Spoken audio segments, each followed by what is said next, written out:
Imagine you're a tired prehistoric hunter sitting downwind of a random burning bush.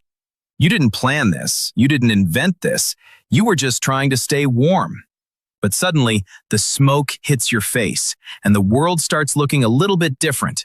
Your anxiety disappears, your feet stop hurting from the hunt, and you have a really unexpectedly great evening. History is beautiful in the most absurd ways because the trillion-dollar global cannabis industry probably started as a complete accident. Because here's the thing science finally figured out. Our brains were literally waiting for this plant. We have something called the endocannabinoid system, which regulates your mood, your memory, and how hungry you get. These receptors didn't evolve because of a weed plant. They were already there, doing their own thing. But the moment prehistoric humans inhaled that first accidental hit of cannabis smoke, the brain didn't get confused.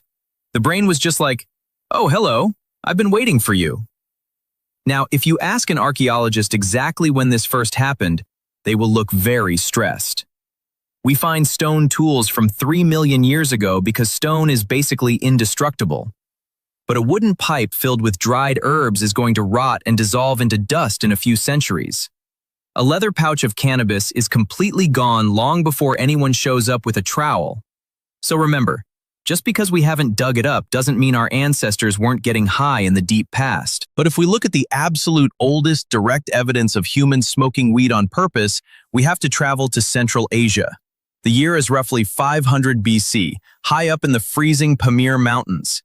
Archaeologists excavated an ancient burial site here and found something incredible.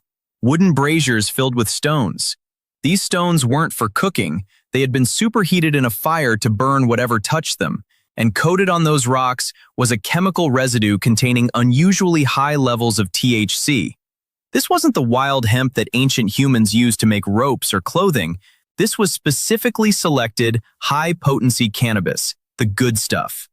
The people of the Pamir Mountains knew exactly what this plant did, and they were cultivating it for its psychological power. They didn't have rolling papers or glass bongs, so they improvised. They threw the buds directly onto the glowing hot rocks inside enclosed spaces and breathed it in. For a long time, Western historians thought this whole burning rocks thing was a myth invented by an ancient Greek guy. Herodotus, the famous historian writing in the 5th century BC, described a nomadic group called the Scythians. He wrote that they would build small, airtight wool tents, crawl inside, and throw hemp seeds onto hot stones. According to Herodotus, the smoke would get so thick that the warriors would start howling with absolute pleasure. Academics assumed he was exaggerating, because historians love to assume old writers were just making stuff up. But then, the archaeologists actually went and dug up the Scythian burial mounds. And wouldn't you know it, they found bronze braziers, charred stones, and hemp residue. Herodotus wasn't exaggerating, he wasn't embellishing, he was just reporting exactly what he saw. If anything, he was probably underselling how much fun these nomadic horse warriors were having in their smoke tents. The Scythians had turned inhaling cannabis smoke into a mandatory ritual for honoring their dead. And that's the massive cultural difference between then and now. Ancient smoking was almost never recreational. You didn't just light up a joint because you had a stressful day at your Bronze Age job. It was a deeply sacred spiritual event managed by tribal shamans. They believed the smoke itself was a living messenger, traveling directly between the physical world and the spirit world. The smoke carried human prayers straight up to the gods and brought visions back down to the living. Some anthropologists argue that this urge to change our consciousness is actually hardwired into our biology. They call it the fourth drive, right alongside hunger, thirst, and sex. And it's not just a human thing, animals do it all the time. Elephants will deliberately eat fermented marula fruit just to stumble around drunk on the savannah. Reindeer in Siberia will literally track down psychedelic mushrooms in the snow because they love how it alters their minds. So when did we start smoking cannabis? The physical proof says at least 2,500 years ago. But the true behavioral answer is likely far, far older, perhaps as old as fire itself.